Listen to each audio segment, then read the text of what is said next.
Hi, welcome everybody. Thanks for joining in today. We've got a really great topic for you. We're going to be covering the idea of power, the topic of power. Uh, One of the quotes that we'll talk about that may or may not be attributed apparently to Abraham Lincoln, but nearly all men can stand adversity. But if you want to test a man's character, give him power. We're going to talk about why people kind of naturally, gravitate to or want power, as well as the different types of power, and then um, the things that should precede power so that it's used correctly. I did come up with a kind of a last minute quote here I found interesting is power does not corrupt men.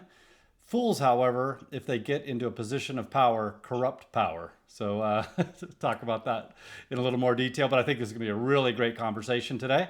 We're going to bring on Dr. Hall to cover these topics. He's a business psychologist, executive coach, public speaker, and multi-time author. And my favorite is the neuro side of things, where he understands how it is that we actually biologically work and how we can execute on the things that we talk about. So I appreciate you jumping on today, Dr. Hall. How are you? Oh, I'm grateful to be here. Thank you, Jared. Yeah. This will be one of those interesting ones that I don't know that I've heard a lot of conversation around. So I'm really intrigued about this one. Well, I look forward to talking through it with you. Yeah, well, let's just cover a couple of housekeeping things real quick here. For those of you that I haven't met, my name is Jared Lee. I'm the associate broker here and team lead at My Home Connection, also known as MHC Realty. We've spent the better part of a couple decades here developing the perfect real estate business, in large part with collaboration with Dr. Hall on the business life coaching, some of the mentoring and training, as well as other attributes in real estate that you want to make sure that are implemented and implemented correctly. So if you have any questions about how our approach to reinventing real estate, feel free to reach out, and we'd love to have that conversation with you. But other than that, we'll bring Dr. Hall on, and I think first and foremost is why power? Why are so many people drawn to power? Well, I think there are people who are pathologically attracted to power, Okay. um, but I think power in its best sense gives a person an opportunity for freedom, and I think that's the reason Uh, that people like it, at least for themselves. Other people like to exert power over other people in a negative way. So I meet a lot of people who are uh, really troubled by the word power, and they say, "Oh, I don't want to have any power. I just want to have influence." And I go, kind of the same thing. Uh, that that to have influence on someone's life is a type of power. What they get troubled by are all of the people who misuse power mhm. or become corrupted by excessive power. But power, frankly, is good. It's in my mind, power is neutral. It can be used for good or it can be used for ill. It's just the opportunity for leverage, for influence. Um, and if you care about things and you want to affect a change, then power is good or Yeah, can be good. as I was looking up quotes here, and I hope I don't blow up the episode at all, but when I was looking at some of these quotes, one of them stated exactly what you said. It's not power that's ever bad. Power is kind of neutral. It's what we choose to do with power. Um, oh, I thought I could look it up quickly, but I can't. So I'll move on. Well, let's use a different example. Let's use this as a common example. If you give somebody, let's say, a Maserati, it's an incredibly powerful car. If you give it to the wrong person who's taking selfies while he's driving, he's going to wrap it around a tree, Yeah. which just happened recently. Or if you give it to a person whose wife is about to give birth to a baby and you need to get to the hospital really quick, Mm. that power, if the person is a good enough driver and can handle that power, they can do a lot of good, get her to the hospital on time. Yeah. So there's it's not the car that's the problem, it's the person driving the car. Yeah. So the car is the power. It's the person driving it. Do they have the self control, the responsibility to use it well, and do they have the expertise and skill to use it well? Yeah, this is in line with what I've struggled with for years is the idea of sales, and being called a salesperson. My perspective, my outlook on sales was for a lot of years skewed and inaccurate. And one of my mentors many years ago pointed that out that, a good salesperson, he didn't, this isn't verbatim, but this is over the years how I've digested it, are, help people buy. you know, People that have perverted the idea of salesmen, salespeople, sales is manipulation. So, it just depends on how you look at it. Well, I think it depends on motive, really. Motive. I think the only difference between influence and manipulation is motive. The techniques are all the same. I, one of my dearest friends who passed away a few years ago, he was a career salesman, is very successful, and I had that same negative approach. And I said, how do you do this, with your morality? And he says, well, I think you're misunderstanding what I do. And I said, well, okay, instruct me. And he said, I'm not trying to sell something. I work for a company that has products. And what I try to find out is, are there problems that the products that my company sells can solve? And if they can, I want to connect people to solve those problems and make their lives better.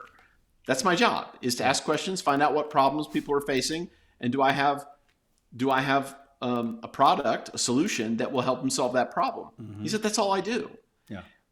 So the asking questions, the understanding, the connecting people, it's all the same. If somebody wants to manipulate you, they're going to do all the same things, but they don't really have your interest in mind. They have only their interest in mind. Yeah. Yeah. So it's all about motive. Yeah. So all that makes a ton of sense. But you touched on something earlier I want to get back to, and that is, sometimes power is pathological. Certainly in some of the reference that I had, sociopath and stuff like that, they want to affect, when I say affect change, back to your point, you could positive or negative for Positive or them. negative. What's your motive? Yeah. So some people just have this pathological need. I don't know how deep we get into that, but is there something missing? Is there just an absolute need for control? Is it the absolute need for dominance that they're lacking in their lives, or they just have to have in their life? I don't know. Well, I certainly can't speak for everyone, but you talked about sociopaths, and there are synonyms or almost synonyms. A sociopath, a psychopath, antisocial personality disorder. They're kind of all lumped into the same bucket. They're a little bit different depending on who you ask. If you ask me, they're a little bit different. But if you look at a sociopath, that's the smooth talking charmer, that smooth talking con artist who's going to, steal your money and your girl. The essential deficit in those people are two things. The first is a conscience. They really don't feel guilty about things. Most people whose conscience is well formed, if they do wrong things, they feel bad. Sociopaths, they understand they ought to feel bad, but they don't. And then the second thing is a fundamental incapacity for deep empathy. And empathy, the way I define it, is the accurate ability to accurately guess what another person is thinking and feeling. Now, sociopaths have superficial empathy, meaning they can identify what a person is thinking and feeling, but it doesn't really affect them. They don't really care that it hurts somebody else. They're just going to use it they're going to use it, yeah. And so what happens is the other part of empathy is role taking. That if I was to put myself in your position, I can understand how that would feel, and if that's unpleasant, I don't want to. I don't want to do that to you. Whereas a sociopath has a superficial level of empathy. They can understand how you feel, and they don't care. They're gonna take advantage of you. So it's lack of guilt and lack of a deep sense of empathy. Interesting. Interesting. Well, the one thing I put the last kind of slide here, I'm going to just jump to it because I think this is important Yeah. as where we're talking about it. But I put, be careful who you give it to. So, people that want power, we can talk further about why they need that power. But I think there's also an importance for people to understand who they give people power. Yeah, who they give power to. What types of people? Is it for the people with bad motives or the people with good motives? And I think if you identify it correctly, you take away some of that power from people that are using it for their own good, manipulation. Yes, if you can accurately identify who has good motive and who has bad motive, and that's the trick, is that you don't want to give people with bad motives more power because they'll misuse it. But motives are a tricky thing because as far as I know, none of us are mind readers. We're some of us are better guessers than others, but nobody yet, I think, has developed the trick of reading minds. Yeah, well, we talk about it in some of our like our perfect home buying process.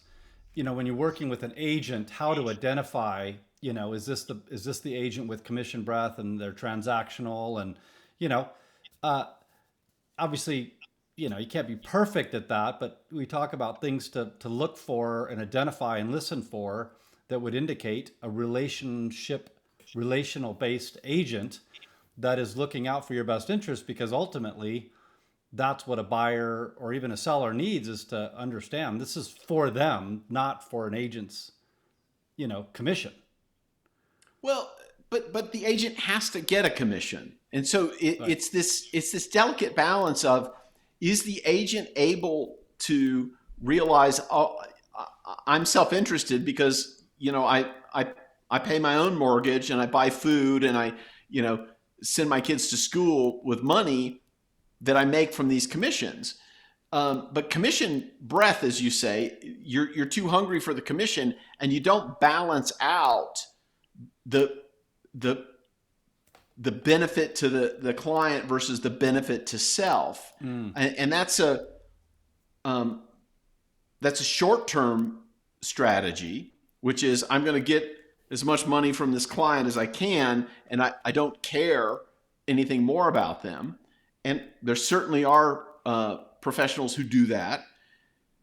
The other is the long term game, which is I want to help these clients. I need to make money. That's how I do it. So I need to benefit and they need to benefit. And my long term success is dependent on long term sustained trusting relationships.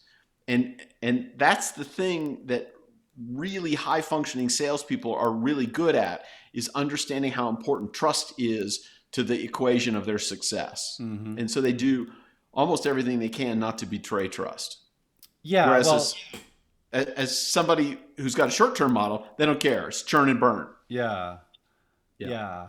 yeah. Well, some of the old, cliche, not cliches, but the sayings, people buy from who they know, like, and trust. And the trust component. I don't know that you'd like or really know somebody if you don't trust them. Probably don't. Anyway, I'm just thinking out loud here when I'm talking about that. But let me kind Can of I get add back. one more to your list?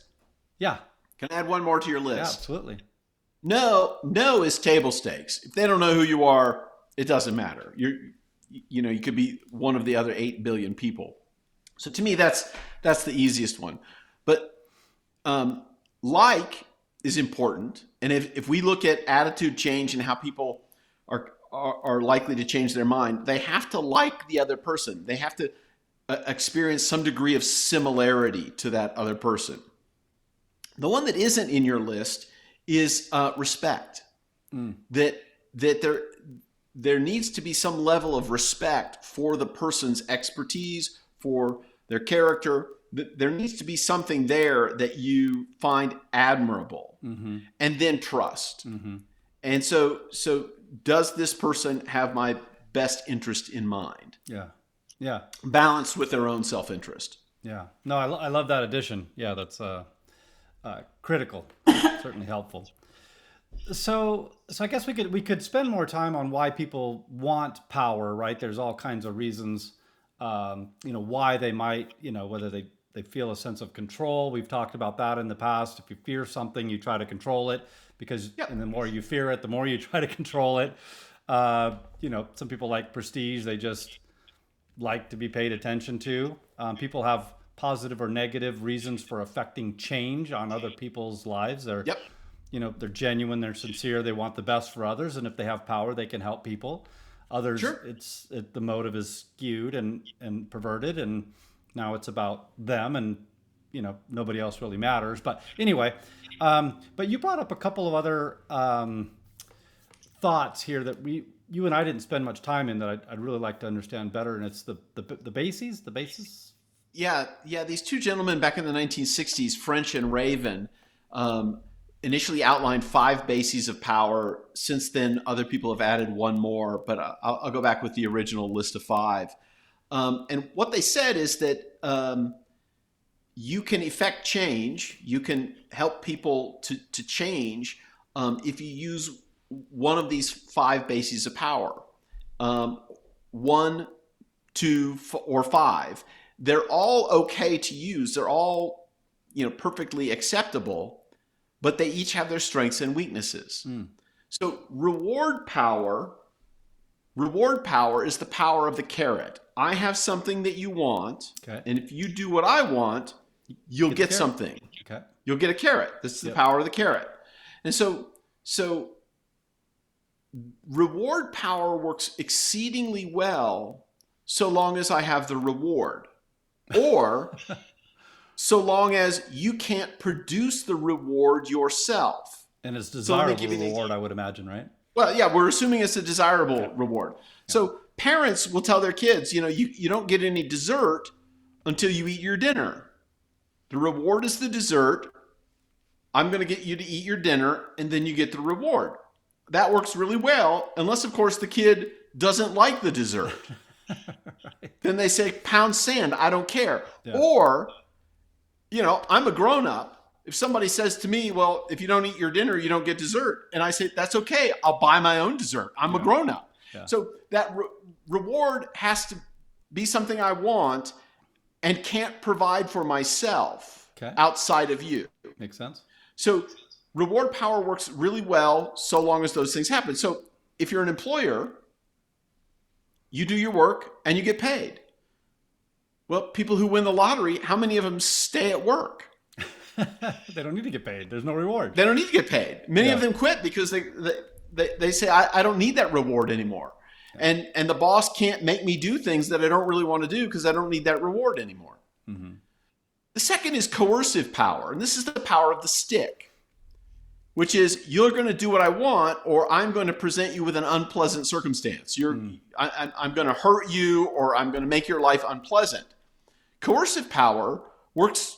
Yeah, it works well. And there are some times that you do want to put your thumb on something.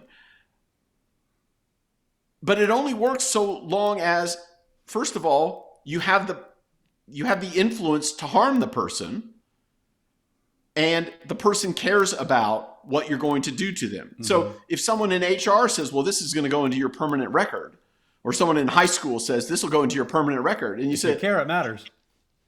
I don't care. Right. But by the way, I went back to my high school to see what was in my permanent record. Right.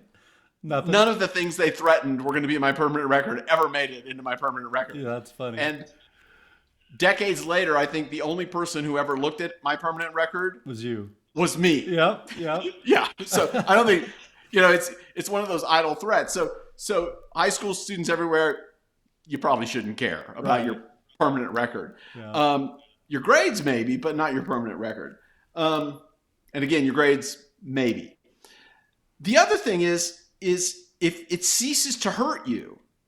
I know people who are willing to take a beating because they just don't care anymore, and they would rather not be controlled. So they'll take the beating. Do you know the story of Frederick Douglass? Who's major character in our history, was a slave, became free. He was sent to a slave breaker because Frederick Douglass was, not somebody that wanted to be pushed around. And so he was beaten by this guy. And then finally, Frederick Douglass said, I ain't taking this anymore. And he beat the guy back. And that was the end of it. And the guy never tried to beat him again. Uh-huh. I mean, so at some point, Frederick Douglass didn't care anymore about how badly he was going to be hurt. He fought back, and it changed his life. So anyway, I'm sorry, I'm getting beyond myself. But at some point, coercion doesn't matter. The next one is legitimate power, and this is the power of the uniform. And so if you're on the side of the road and a person with a badge and a uniform and a hat and a belt walks up and says, I'd like to see your license and registration, you roll down your window and you give them the license and registration. It's the power of the uniform. Mm-hmm. If I'm walking up to you like this and I said, I'd like to see your license and registration, you roll up the window and you drive away. Yeah. So it's the power of the position. Okay. This is, in my mind, the weakest form of power, because it assumes that the power of the position is your only reason for that position. So as soon as you take off the costume, you lose your power. As soon as you're outside of the role, you lose that power. And so while it's necessary in our society to have the police, and they occupy a valuable part of our society, only to say the uniform is all that matters, it's not enough. When I was a kid, I was 15 years old, I was a doorman at a movie theater, and I had a red jacket and had the name of the movie theater with my name, on the tag. Yeah. And I had grown-ups telling me, you need to kick that guy out of the movie because he's bothering us. I look at him, you're a grown-up, he's a grown-up, I'm 15. Yeah, but I had the red jacket on. Yeah. And so I could do that. And they expected me to. Yeah. So I didn't really have any power except for the red jacket. Gotcha. So that's the weakest, I think, form of power. The next is expert power. Mm-hmm. And expert power is, I know more than you about a thing. And as long as I know more than you, I have influence over you. So my fifth grade teacher was better at spelling than me in the fifth grade. Mm-hmm. Now I'm as good a speller as her. Mm-hmm. So I don't call up Mrs. Winters and say, hey, Mrs. Winters, is it I before E except after C and what other circumstances? Because I already know. She taught me. She gave me the information. Now I'm as expert as she is. Mm-hmm. So expert power only works as long as you know more than the other person. Gotcha. And at some point, you kind of grow out of the influence that other people have because you know as much as they do. Gotcha. And the last is referent power. And it's the power of your character. This is the power that people say, I trust you. Well, back to I respect you, I like you, I trust you. Mm-hmm. I believe in you, I will go to battle with you. And it's the hardest to build and it's hardest to break. But when it breaks, when you break trust, it's gone. Yeah, I bet. So referent power is really the in my mind, the standard that you're seeking to have influence in people's life. Do they find you similar or likable? Do they respect you in some way? And do they trust that you have their best interest in mind? And if those three things line up, you've got a tremendous amount of power, which can be used for good, or if you're malevolent somehow, can be used for evil. Mm-hmm. So it's the reverent is the hardest to acquire, the most and hardest to lose. But once it's done, okay, it's gone. It's done. It's hard to rebuild. Yeah, I could see how you'd not want to jeopardize that, because how do you overcome that again? Everything was built upon that foundation of trust and respect, and once it's gone, it's kind of like never lie, not even a white lie or a lie through omission, because once they chalk you up to a liar, They can always assume you lie. You didn't just lie. You're a liar. Anyway. Yeah. I mean, we all lie, but is it part of our character? Right. Right. Right. Okay. So I like how, we built up, why some people gravitate towards power, what the different types of power are, or not types, but the bases of power. Yep. But then what are the types of power once they have them? I'd put down a list of a handful here. Imagine there's others as well. But is there typically a natural bent for most people towards a different type of power, or is it just kind of what they pick up along the way, or maybe a combination? I think it's what people desire. I mean, there are people who want nothing more than to have fame, to have celebrity, and what I'm about to say will sound funny since I'm on this podcast on camera. It doesn't really appeal to me that much. Unfortunately, the gifts and skills I have are talking, and this is the medium for that. If I had the gift and skill of inventing, machines, I wouldn't want that. Some people really crave celebrity. They want nothing more than to have the camera on them, and other people, they don't care. Other people. Other people like to have control over other people's lives because they believe they're smarter than everybody else and their decision making is better than everyone else's. So they ought to be able to make decisions for other people. That doesn't really appeal to me either. Being able to influence people to share ideas, that's appealing to me. So if we back into what you just said in the earlier parts of the conversation, if possibly someday fame, because this type of medium, is more fame oriented or influence, or both, combination of. But if we back into what the bases of that power might be, I would assume you're developing the reverent power. I hope so. Respect, trust. Yeah, I mean, I went to school for a long time. I read a lot of books. I study a lot. And so there's an expert power going there. Yeah. Okay. But as soon as I teach people everything I know, then they don't need me anymore, which is fine. Yeah. But also I think referent power matters. Since I went to school for a long time, I got the appellation of doctor. And for some people that really matters. And so that's legitimate power, right? Mm-hmm. That's a uniform. It's a uniform. I was just thinking that. Yeah, it's a uniform. But there are people who didn't go to school for a long time who knew every bit as much as I do and more. So they have the referent power, which is harder to achieve. And I hope I have the referent power as well. Yeah, and go back one slide earlier. Your why associated to power is to affect change. You don't want to dominate somebody. You're not trying to control anybody. You just would like positive change in their life. That's what drives me, but that's not true for everybody. Yeah. No, I just think as you were talking, I just thought you're a good example for that, and everybody should kind of go back through their mental calculus, I guess, of why you would want power, what kind of power is going to help you achieve why you have power. Hopefully this is all for positive, by the way. Well, I mean, people can use it for bad, but that's because they have bad motive. So we can't control that. Right. And then the types of power that you're going to have of that. Anyway, I find that flow very interesting. So power is a big, broad topic of conversation, but the why, the how, and the type, I mean, it can be manifest in all kinds of different ways. Yeah. I'm in the middle of trying again to read Robert Greene's book on power.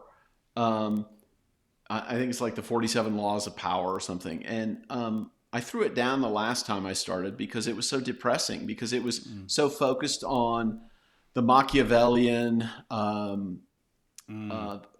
lying and deception and manipulation to gain power. I find it really, really discouraging. And so I've gone in again. It's still kind of discouraging to me. Just looking at it as, okay, here's an instruction manual. If you wanted to have that kind of power, how does it get done? And as a person who um, wants to ward off unhealthy power, it's helpful for me to read. But while it isn't edifying for me, there's a lot of the world that operates that way. Yeah, well, let's go back now to that last slide. And if we say, careful who you give power to, because I imagine some of it's not that you actually have it. And what did you refer to that as? Like a perceived power, kind of legitimate until you take the uniform off. Yeah. You really don't have any power when I see you at the bar, but when you were standing by the window of my car with your police, uniform on, Yeah. you know, Yeah. I mean, the officer is still carrying a badge. So, even if they're not in uniform, they have the badge, and that's it. That's an indication of legitimate power. Yeah, yeah. Well, I guess, and I don't know. Maybe it's a question I have in my own head, but I almost seem like power is given, not taken. And if you give it to the wrong people, and I would imagine the book you're referencing probably brought up, the Hitlers of the world, and the people that significantly abused, perverted power, and that was more what they were referring to. Yeah, I mean, there are some good examples, but there are plenty of people who I don't find admirable in his book. Yeah. Yeah. Well, I guess, and maybe that's where I'm going, is I like that people that are admirable, that have power, but are admirable. And I'm going to back up just a little bit because I think this comes into play. And I thought I had, here it is. I skipped it. Glad this popped into my head.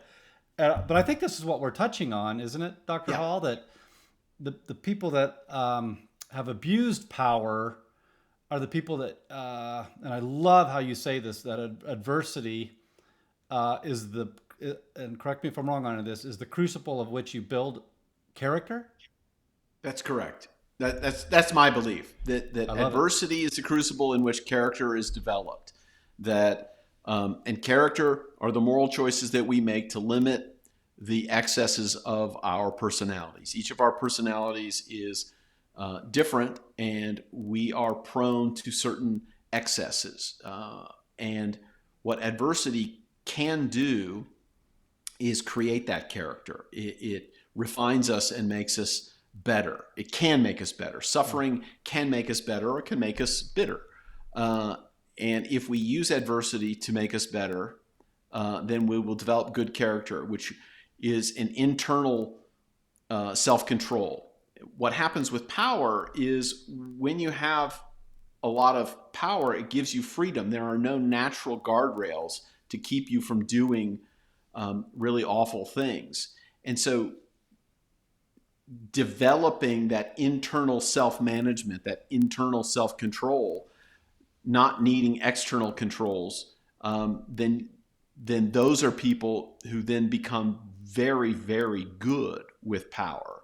If they've not developed those internal controls ahead of time, they're not likely to develop them when there are no external controls.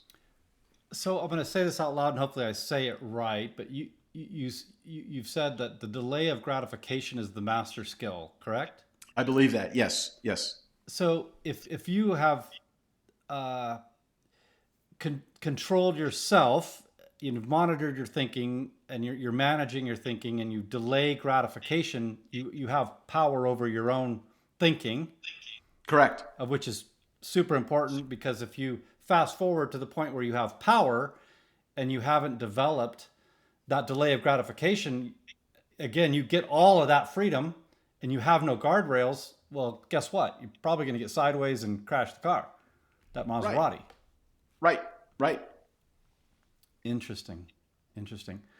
So part of the process to getting to power is the training with greater and greater degrees of freedom. And the example I use is electricity. I have enough training to deal with the 110 outlet that's in every room of my house. I have training. I know how to use that. The 220, 240 plug behind my dryer, I have a little bit of training, but I'm a little bit afraid of it. Okay. And probably I should be. Yeah. But if I go out to the transformer by the street, I'm going to kill myself. Yeah. Because I don't have enough training. Yeah. Now, there are people who go out and do that. I mean, we've got linemen here who go out and deal with downed power lines. I'd be dead. They know how to do it because they've got training. So in order to use power well, it's a matter of training for a long time so that you know how to handle those different kinds of power and it doesn't kill you. Yeah, and I think this is right in line with the comment that you've made that you wouldn't necessarily want a partner with or to be in a close relationship with somebody that hasn't had adversity because you don't know how they're going to handle, right? Yeah, I don't trust people who haven't had adversity because you don't know how they're going to act. I'd much rather deal with somebody who I know has been through a series of tough times in their life and manage those successfully than someone who's born with a silver spoon in their mouth and never had any difficulty. Because it's going to get difficult. It's not if, but when. And then how are they going to handle it? Without character, it's when. They have no guardrails. And by the way, are you collateral damage? Or they're going to be shrapnel? And yeah. I mean, that's what I want to. That's what I want to learn about people is how have they overcome the adversities in their life. Yeah. And if they have collapsed under adversity, that's not a person to trust. If they've never had adversity, that's not a person to trust. Yeah. So we blew by our 30 minutes. So to kind of yet recap, again, yeah, we always do. So I don't know why I say that because I should just put it to 40 and then not have to say that. But anyway, I'm trying to summarize this very quickly for the viewers, and I guess I would say, figure out are you naturally inclined to want power? Which is okay.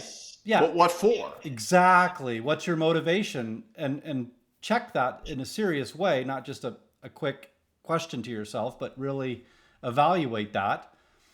Find out if you can find a basis, right, of the power that was going to be in alignment.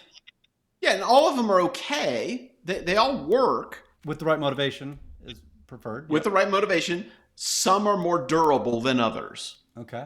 Yep. And then this may or may not be planned, what type of power you have. That might just fall out of kind of who you are and how things develop. Maybe it's money. How your life goes. Right. Yeah. Interesting. But I think this is all really good to know to develop a plan, right? You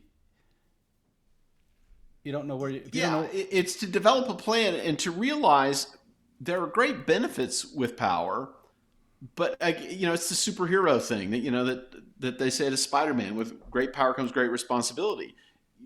Just because I'm in a position of influence, I had an epiphany when I was a young professional. I get out of graduate school and I'm an expert and blah blah blah blah blah. And then at some point, I was like, wow, people actually listen to what I say and they do it. And it's not just theory. I mean, this is their lives.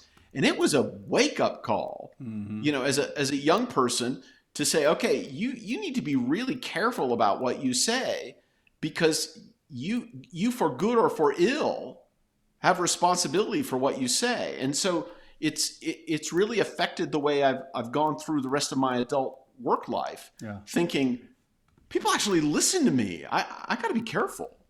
Well, so I hope I am. Yeah, no, and I think that's brilliant, and I'm glad we came back to that. I almost brought up that superpower reference, the superhero reference, because in your book, the idea that you illuminated is, are you a leader? You probably are, and you don't even know you are. Does somebody look up to you? Is it your little nephew? Is it your neighbor? Is it your coworker? Yeah. And if they look up to you, you're a leader. So now what do you do with that? Take responsibility for being a leader in somebody's life. Do you make them feel positive by smiling at them or waving at them? there's an influence to be had there. So acknowledge that you're probably a leader in some way, shape, or form. In Acknowledge some, yeah, acknowledge the fact that the power is going to help you be an even better leader, hmm and all the things that we've talked about, and take the responsibility of that leadership and power that you have to do something helpful and productive. exactly. Yeah. Okay. So I was tracking and summarized that Yeah, as you would. and don't drive your Maserati taking selfies because it's too much power for somebody who's that irresponsible. So I'm going to remember that, and I'm going to find ways to use that because I love that quote. Careful, don't take selfies while you're driving your Maserati, as that catchphrase for be careful with the power that you have. Be careful with the power you have. Yeah. I love it. I love it. Well, I think that's a beautiful way to wrap up, Dr. Hall. As always, we really appreciate you coming on and talking us through all this. We hope our viewers are getting a lot of value out of these conversations. I take that back. I know they are. I'm confident of it. So glad to Well, share. thank you for saying that. I'm grateful to be a part of this this process, Jared. Thank you for creating this and having me as your guest. Yeah, absolutely, absolutely. All right. Other than that, we'll wish everybody a blessed one. Thanks. Bye bye.